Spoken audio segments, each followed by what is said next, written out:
Beruchim Aba'im, ladies.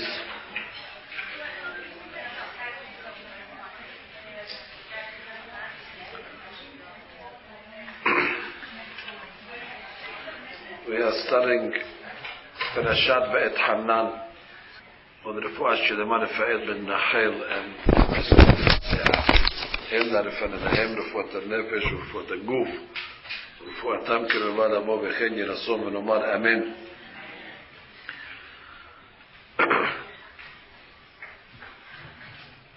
Whenever we hear Parashat Vaetchanan, we get excited because we know that Tisha B'Av is behind us. And that's always a great relief for all of us to know that the bitter part of the month of Av is past us. Although we take a lot of that with us going forward, but it's good to know that those famed 9 days are over with. And of course it is our anticipation that that will be permanent, and those days will turn into days of joy and happiness. Amen.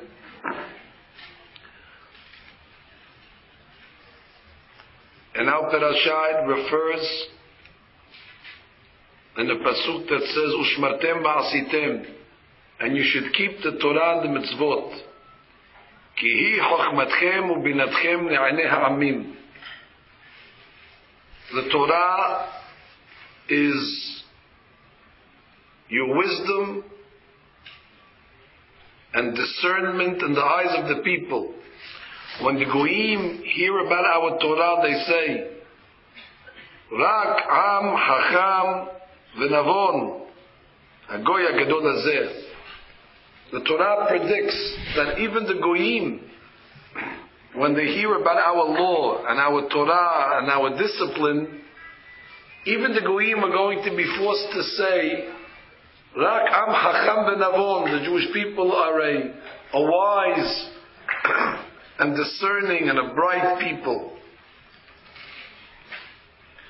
There is a misconception that the people think that the Torah is merely a book of laws and regulations and rules. It's a playbook. Do this, don't do that, say this, don't say that. Now that's of course true. But the Torah is also our blueprint of the creation. The Zohar HaKadosh writes, Istakel be'oraita ubara alma. God looked into the Torah and He used the Torah as the draft, as the plans to create the world. Every architect, before he builds, he has to draw plans. And then once you build the building, whatever you see in the building has to be in the plans, because he's following the plans that he drew. If a person goes into the building and says, I want to see where this room is on the 3rd floor, where is it on the paper? So he moves a couple of papers, he turns to the 3rd page, he says, hey, you're on the 3rd floor, you see this box over here? That's the room you see in the building, it's on the paper. But it can never happen that the builder is going to build something that wasn't in the plans. He'll say, well, where did you get this from? This wasn't here. It cannot be. When HaKadosh Baruch Hu created the world, when I say create the world, that includes the 6,000 years of history. That includes everything that would ever happen in the world. If it happens in the world, it must be somewhere in the blueprint. It must be somewhere in the Torah. And when the Goyim start to see the predictions that our Torah has made, thousands of years before these events even happened, they say, wow, Rakam Hacham V'Navon. What a wise nation that has such a treasure, such a book that reveals all the secrets of the creation. I'll just give you a simple example. We have 2 parashiyot in the Torah that talk about the Jewish exile. One is in Parashat Bechukotai. We read it already. And one is coming up. It's in Parashat Kitavo. In both parashiot, it talks about how the Jews will be exiled by an enemy. In Bechukotai, the Torah predicts that the enemy will destroy our temple and our land, and the land will be desolate for a certain amount of time. But the Torah then predicts the return of the Jewish people. The Torah says, and I will remember the covenant that I made to your forefathers, Abraham, Yitzhak, and Yaakov, and I will remember the land. In Parashat Kitavo, again it talks about the Jewish exile. This time it talks about it in a little more detail. The Torah says that the land is going to remain fallow. There's not going to be any rain. There's not going to be any produce. It's just going to be filled with dust and dirt. So bad that even our enemies will not be able to inhabit the land. And God will scatter the Jewish people amongst all the nations of the world, from one end of the world to the other end of the world. Our rabbis tell us, why would we need two predictions of two exiles? Because indeed, in Jewish history, the Jews were exiled twice.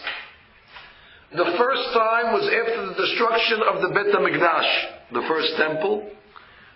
This was done by the Babylonians. We were sent to Babel. That's today, the modern day Iraq. And the Jewish people were there for 70 years. And the Torah predicted that there's going to be a banishment of the Jewish settlement from its land.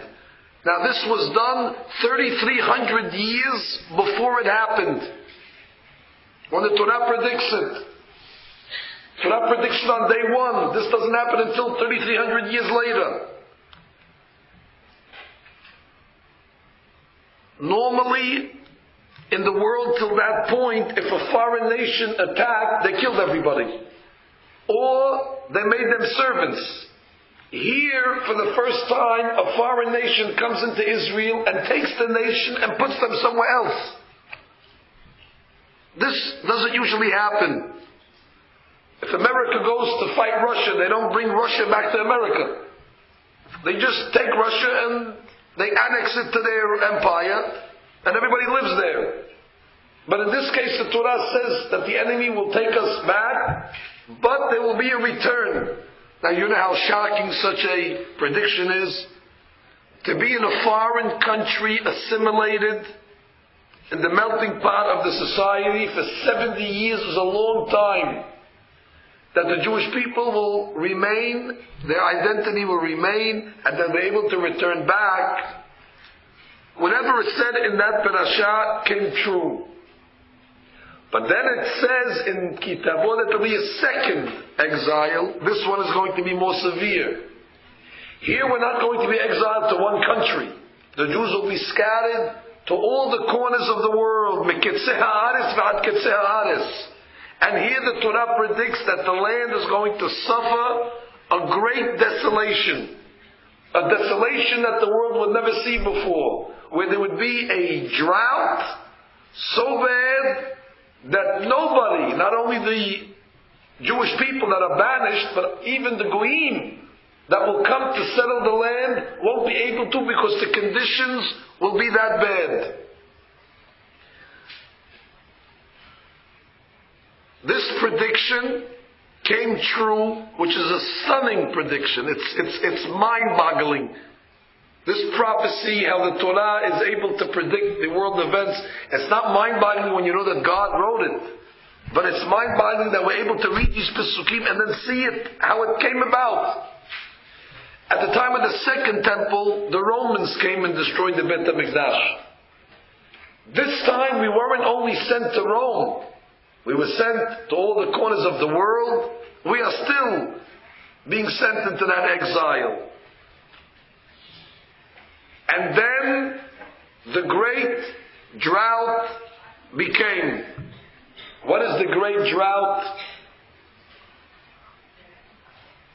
The Jewish people were sent out of their land for 1800 years.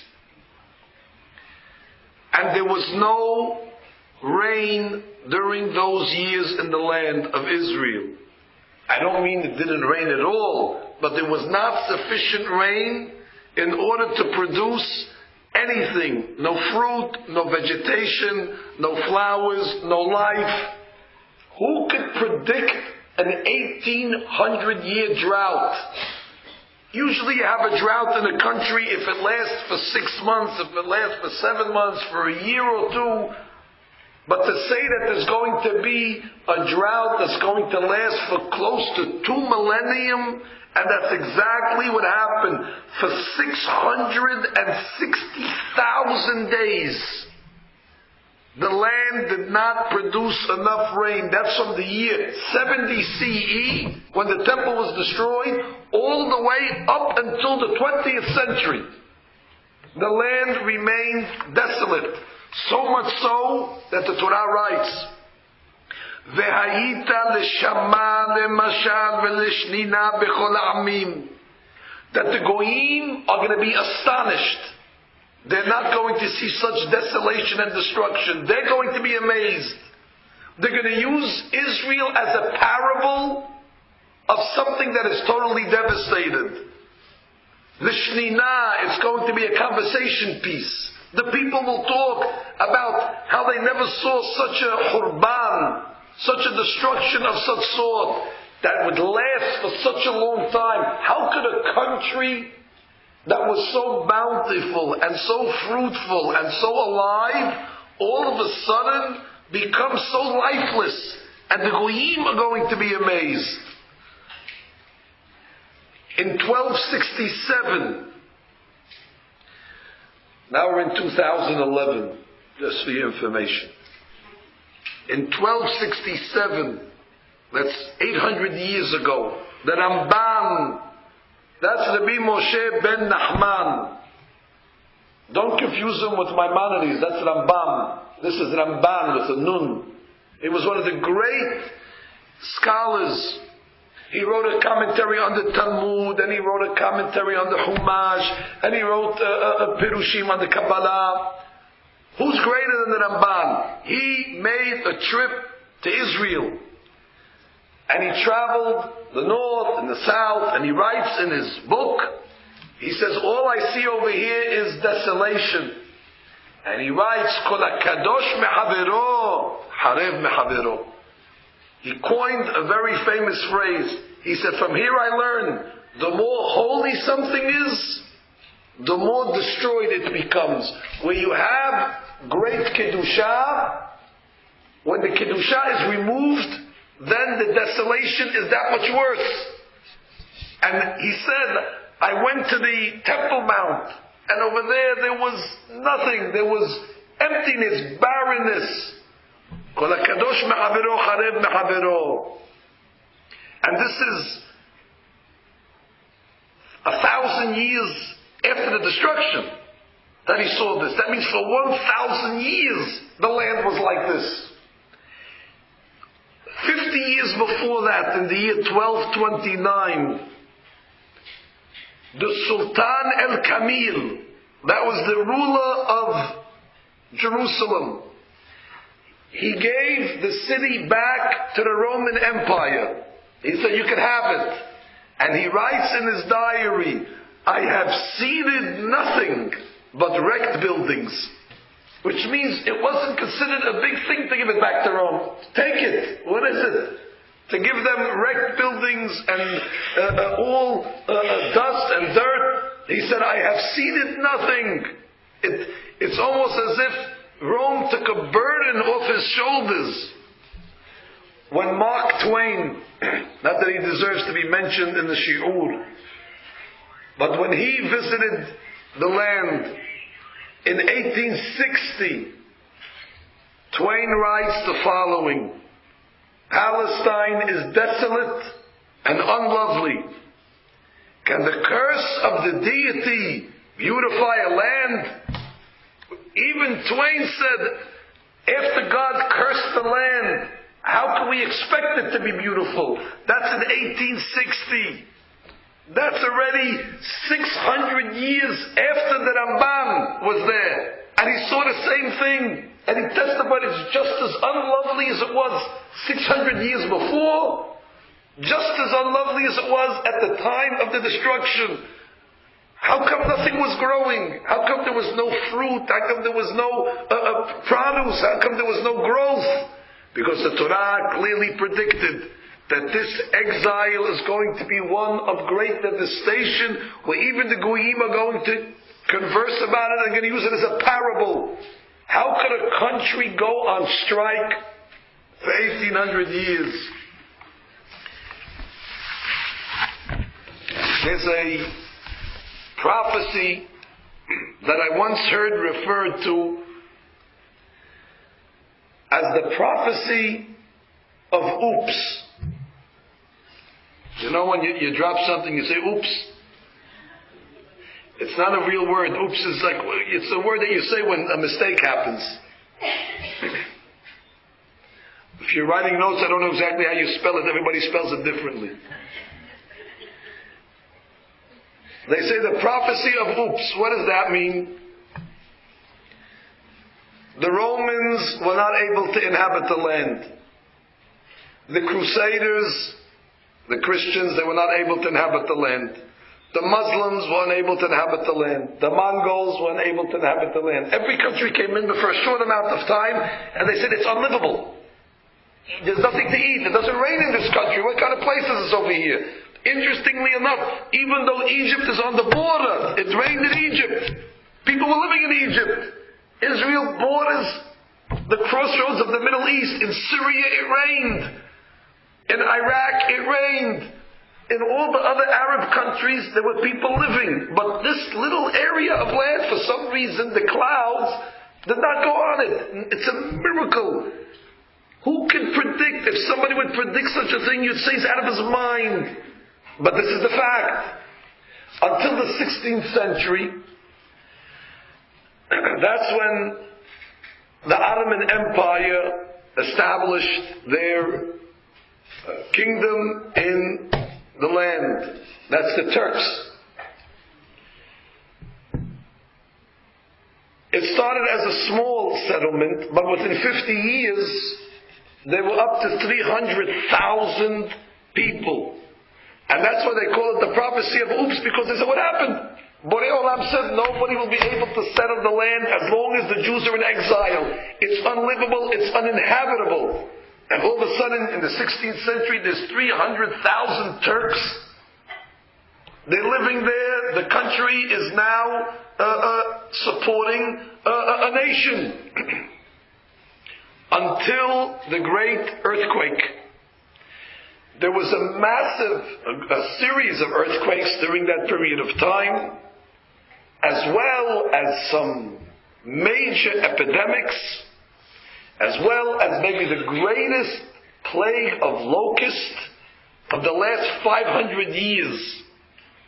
The land was attacked by, you have trillions of little grasshoppers, big ones. And they went and they devastated whatever was there already. They said it was so severe you couldn't see the sun. The sun was blocked from the amount of infestation of locusts. And as a result, the Ottomans and the empire had to relocate, and they went back to Turkey. And therefore the prophecy came true again. Everybody said, you see, the Torah's wrong. The Ottomans are living 300,000 people. And it was only a short amount of time where the land rejected them. And they ran for their lives. They said, how can you live in a place with earthquakes, epidemics, and locusts? It's impossible. That's in the 16th century. And for the next 1,500 years, the land remained empty. And the Jewish people were not were not there, although there was some Jews that visited it, as I told you, the Rabban visited it, but those were individuals that came from time to time to see the Holy Land. And you had small settlements, but as a nation, the nation was not in Israel. You had a shul, you had a minyan, you had a few communities, but the major Jewish communities were in the exile. However, the prophet, as well as the Talmud, made the following prediction. As they said, En lecha ketz megule mizeh. If you want to know when you should start packing your bags and preparing for the redemption of Mashiach, when the following pasuk in Amos, in chapter 9, will be fulfilled. Ve'atem harei Yisrael anfechem tetenu peryechem tes'u la'ami Yisrael. When you start to see the fruit start growing on the trees of Israel, and you start to see the mountains growing grass, and you start to see the ground producing vegetation, put on your dresses, put on your suits, and go out and greet the Mashiach. Now, at that time, the Jewish people were waiting and looking for 1800 years at the mountains, and they saw no grass. And they didn't see fruit on the trees, they didn't even see trees. They said this prophecy will never come about for so long. And then, of course, in our time, right after World War II, all of a sudden the Jewish people began to return to their land. And all of a sudden, by the mid-1900s, this is in our times, we saw this prophecy come to fruition. The land started to produce. Was fulfilled in our time, the pasuk Eretz Zavat Halav Udvash, the land of flowing milk and honey. If we fast forward 50 years, and today we look at Eretz Israel, it is the most blossoming country in the entire Middle East. Who would believe that such a country not only would grow product, but would have so much that they could export product? Who would imagine they didn't have to eat dirt for 2,000 years? And now the country is so fruitful that they're able to ship their beautiful and delicious products throughout the world. This is nothing short than a miracle. This is a prophecy. And when the Goyim read this, they say, how did the Torah know this? They're amazed at such a book. And that's why I'm telling you, people think the Torah boring, biblical, technical laws. But when you start to read the Torah and see some of these Pesukim, and then you connect it to things that actually happened, you say, my gosh, look at this over here, how emet. The pasuk says, Torah Adonai Temima. Our Torah is perfect. The blueprint is a perfect blueprint. And therefore world events are only following something that was drafted thousands of years before. The Zohar Kadosh writes that at that time, when the land is going to start to return to the Jewish people, see, it's an interesting phenomenon. The land is very prejudiced. I'm sorry to tell you. When Jews live in the land produces. But when Jews are off the land goes on strike. It's almost as if the land knows who's there.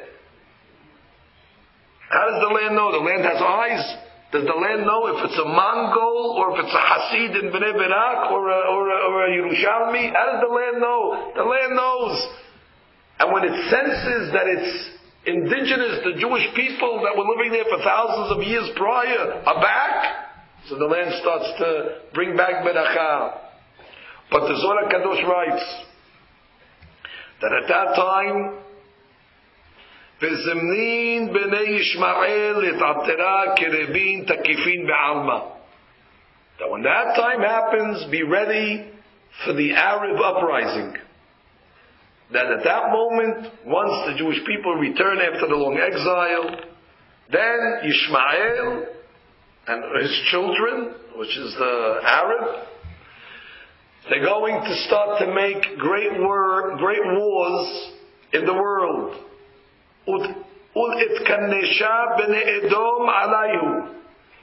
And Bnei Edom refers to the West. America would be Bnei Edom. Europe is considered Bnei Edom. The way our books understand it is there's the Arab nations, which is Islam, and then there's the Christians, which makes the European bloc and the nations of the West. And the Zohar HaKadosh predicts that there's going to be great wars between the empire of the Muslims and Christendom, the empire of the Christians. And we see it clearly in our time. You don't have to be a prophet to see exactly how Ishmael just started to make trouble all over the world, not only in Israel but everywhere. And we saw how the European and American countries came together in order to fight. This is still unfolding as we talk. But what's not so well known is the following piece of the Zohar HaKadosh that I want to read to you. Yitchazun b'chav gimal yumin liyarhashti ta'ah. It says there's going to be a great event on the 23rd day of the 6th month. Ve'ahu yomah, on that day, yinpelun gimal shurin ala'in. There's going to be 3 great buildings that are going to fall. Ma'hi karta de Romi, from one of the great metropolises of the Roman Empire. Ve'echlar Rabbi nafir. And there's going to be a 4th building. The Zohar calls it a hechal. Hechal is like a great structure, a structure that represents military might. V'yitcheshak shimsha b'palgut yoma. And in the middle of the day, by midday, the sun is going to be darkened. Ad lo yitchazun shemaya ve'ar'a. They're not going to be able to see the sky or the earth. V'kama rabrebin yipelun ba'hu yoma. And tens or thousands of people, myriads of people, will die on that day. And the Zohar HaKadosh writes that they're going to come from all walks of life. And at that moment it says, and the world is going to shake and reverberate from that great sound. And there's going to be a great pillar of fire. Don't take my word for it. We have the Zohar HaKadosh inside. This book is available to everybody. You don't have to be a mikubal to read it. You open up to the right page and you see that the Zohar Avis was predicting some event, and they were so careful to even tell you the date when it's going to happen. And they said on the 23rd day, B'chav Gimal Yomin Liyarhashti Ta'ah, of the 6th month. Now we know the 6th month, that's easy to figure out as well. Nisan, Iyar, Sivan, Tammuz, Av Elul. That means on the 23rd day of Elul, there's going to be an event.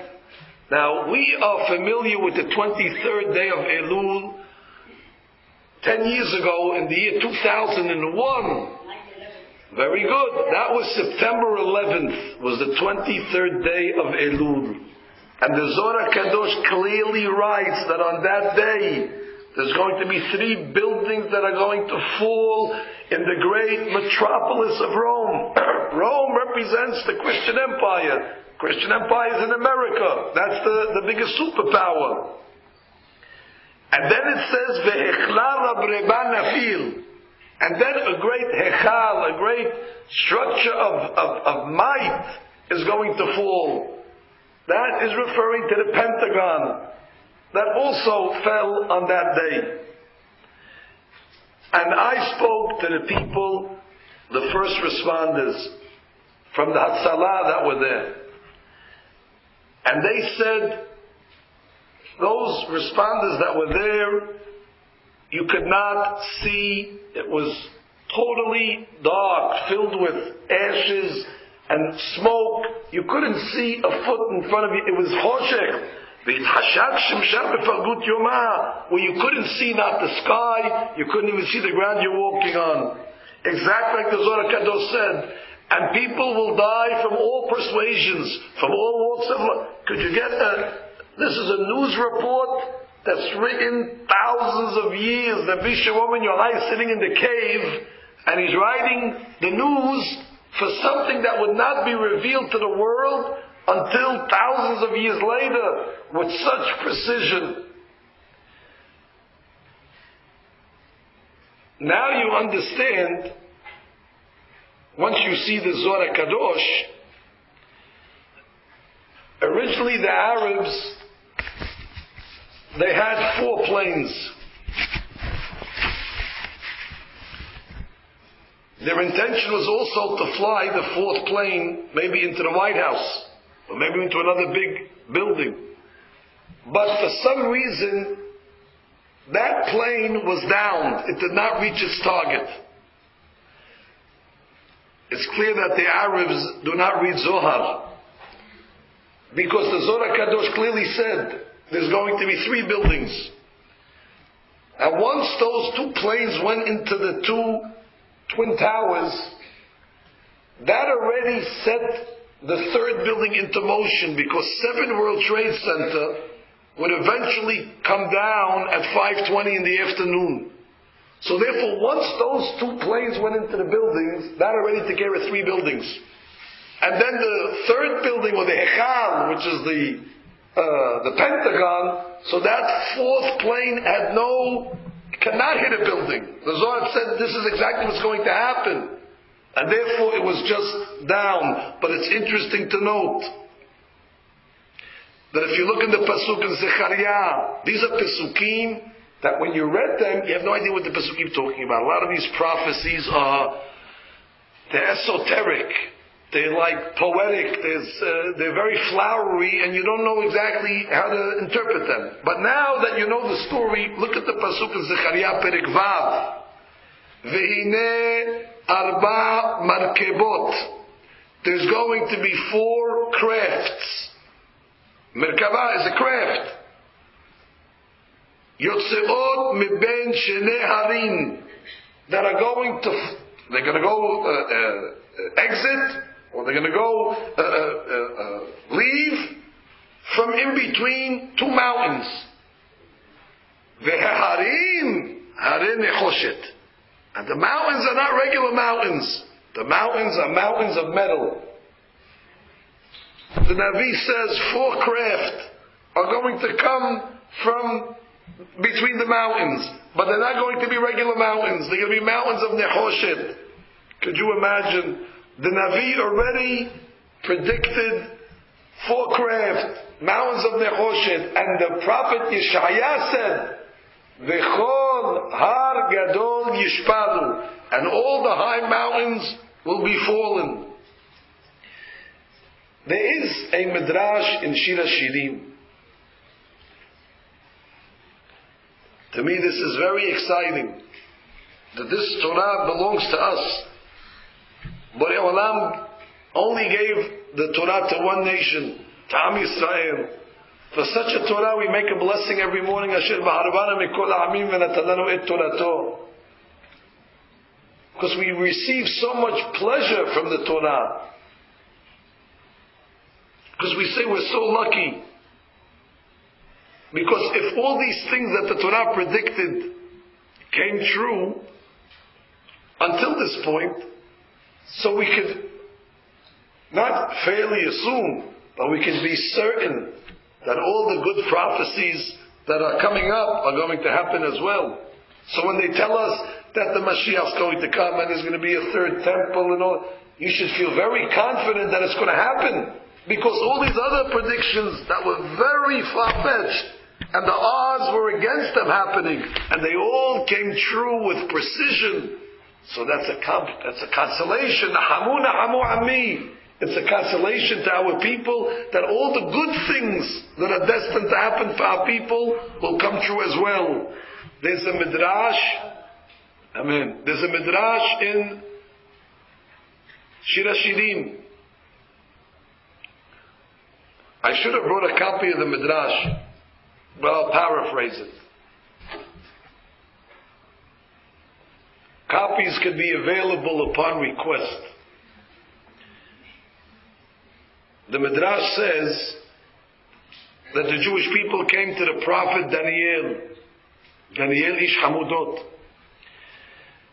and they said, when is Babel, when is Babylonia, when is it finally going to fall? And the prophet said, because they came to him and said, you told us 70 years, and it's already 70 years. You told me that Babylonians' existence is a 70-year existence, and the 70 years came and went, and Babel is still here. So Daniel says, it's going to be just a little bit more, but my word, it'll be in the 70th year. You have nothing to worry. We're still in the 70th year. We still have time. And then he said, bring me the book of Yeshaya. And he opens the book of Yeshaya, and he opens up the 21st chapter, and he says, Masa midbar yam kesufot banegev. That there's going to be violent storms in that region of Babel, and when those violent storms come, then you know Babel is finished, and that era is over. Now when we read this midrash, the simple interpretation is that the Jews in the times of the destruction of the first temple, they knew that after 70 years they would return to Israel. The Babylonians destroyed the temple. So they came to Daniel, when are we getting out of this exile? When are we going to go back to Israel? When is Babel going to fall? So he said, well, I know it's the 70th year, but it's a little more time, but it'll happen this year. When you see the storms come, we're going to go back and Shalom al Israel. Now I'm sure that's the way they interpreted this midrash for 2,000 years. There's no other way to interpret the midrash. Without going into all the discrepancies, there are some problems with the midrash if we are going to explain it exclusively as something that happened. This is possible that this midrash is telling us about something that was going to happen in the future, that the Jewish people would be in a long exile, and they would come along and ask, when are we going to be redeemed? Until when is Babylonia? Babylonia today is Iraq. Until when is it going to be in existence? When is it going to be finally destroyed? Because the prophet predicted, once Botzra, which is Batra, when you see a bloodbath in Botzra, then you know Mashiach's coming. If you open the news every day you hear suicide bombers in Basra, but the Rabbi always talks about Botzra, and talks about a bloodbath in Botzra. So the Jewish people are going to know, when is it going to be done? So the prophet says, 70 years, but in the 70th year. Do you know when modern day Iraq was formed? Before World War I, the whole Middle East was just one big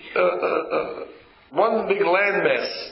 After World War I, the League of Nations came and divided the different countries into different autonomous governments. Iraq was established on October 13th, 1932. That's when they made the lines. 70 years from the establishment of the modern day Babel is October 13th, 2002. That was the 70th year. And the prophet says in the 70th year, that's when Babel is going to fall. And it was in that year that President Bush brought the army of the United States and the coalition forces, and they came and they went into Iraq. And in that same year, in March, already they announced that the military operation is over, and they announced victory. Isn't it a far coincidence that 70 years, and in the 70th year the prophet says you have to wait a little longer after the 70th year, and then Iraq is going to fall, and then a few months later America announces victory. But what's most staggering to me is the prophet asked, bring me the book of Yeshaya. And he opens up a book and he says, not before there's going to be a big storm in Iraq. And what does he call this storm? What does the prophet call the storm? He says, Masa, that's the words of the prophet, Midbar Yam Kisufot. Yam is the west. There's going to be a storm in the west, from the west. What type of storm? Kisufot is a storm. Midbar Kisufot. It's going to be a desert storm that's going to come from the west. What did the United States call that war? The war was called Desert Storm. You think President Bush and the military leaders opened up the book of Yeshaya to look for a name? And they said, we remember that Midrash in Shir HaShirim when Daniel made the prediction, so we're going to call it Masad Midbar Yam Kisufot. Even the names of the military wars that were fought, they were predicted already thousands of years before in the Nebi'im. Midbar Yam Kisufot, a desert storm that is going to come from the west. And these are only just a few of the examples of how our Torah is so precise in predicting the events of world history. But I do not want to limit my talk today on history. Because you might think that yes, the Torah happens to be a history expert. Everybody has their expertise. When it comes to history, the Torah has very, very keen perspective and good prediction. But history is only one subject, and a long subject. On a report card, history is only one subject. There's mathematics, there's science, there's all other subjects that we're graded with. Maybe the Torah, it passed history, but maybe it fails, Chas v'Shalom, the other major subjects. I cannot go through the whole Torah, obviously, in 4.5 minutes. But I'll just give you one example. What the Gemara wrote 2,000 years ago. More than 2,500 years ago.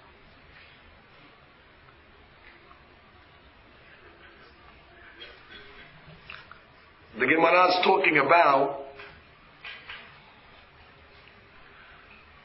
prayer, the power of prayer. The Gemara says you should pray for everything. God can answer your prayers. It's not difficult for Borei Olam. But the Gemara gives a rule there. You're really not supposed to pray for something after it already happened.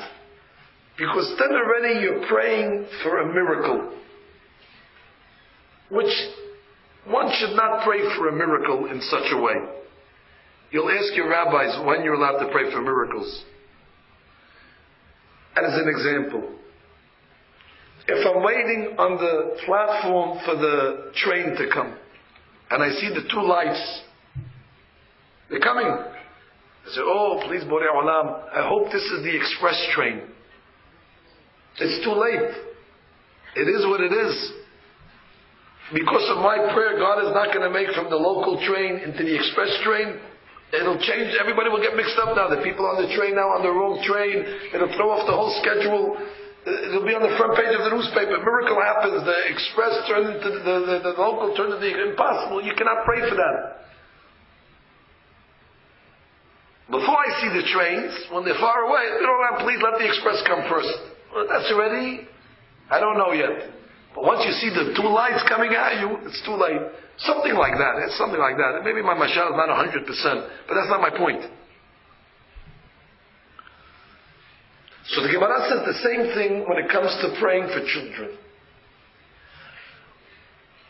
Everybody wants healthy children. That's, of course, the first thing. That you can always pray for. But then there's some people that want boys and some people want girls. It all depends on what the count is. This one wants a boy, someone has 6 boys, they want a girl. So they pray for the gender. And the Gemara says there's nothing wrong with praying for the gender. You can pray for a gender. Borei Olam is big, he can do anything you want. So you put in your request. You want a boy, you want a girl. Anyway, the Gemara says, but after a certain point in the pregnancy, you shouldn't pray anymore for gender because it's too late. It's decided already. And the Gemara says that is by the 40th day after conception, already gender is locked in. Whatever it is, it is. So you're not going to turn a boy into a girl or a girl into a boy, even though today the world's going nuts and with crazy things are happening. But that's after they're born. I'm talking about when they're still in the womb. The Gemara says, don't pray because God's not going to make a miracle. You cannot pray for such a blatant miracle. So the Gemara has a question. The Gemara says, oh, what do you mean? It says that our mother Leah was pregnant. And she was pregnant and she knew she was having a boy. And she prayed to Borei Olam, please God, make it a girl. Why did she want a girl? Because she said all the maids, Bilhah and Zilpah, they had 2 boys. They had 2 each. Dan, Naphtali, and Gad and Asher. And Rachel Menu had 1 boy. She had Yosef. And everybody knew there's 12 tribes. So Leah said, if I have another boy, that means Rachel's only going to have 1 boy and the maids are going to have 2. It's not nice. She shouldn't be worse than the maids. So God, make my baby a girl, and then give the boy to Rachel. And then she ended up having Binyamin, so it worked out. So the Gemara says, you see, she prayed for the gender to change. So the Gemara answers, she prayed within the first 40 days. And since she prayed within the first 40 days, it's not a miracle. That's a natural selection. It can happen. That means originally, just for your own information, Dinah could have went either way. But because of the prayer of Leah, it turned what could have been a boy, it made it into a girl. That's the Gemara. Now, this is already in fertility. This is already in medicine. And of course, they laughed at this Gemara. First they laughed at the Gemara because it was always accepted in medicine that the gender is decided at conception.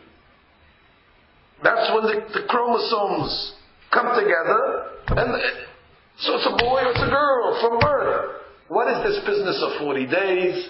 What is this business of changing boy to girl and so on and so forth? However, today, now, in our time, when they're starting to take apart the DNA, today they can show you the DNA under the microscope.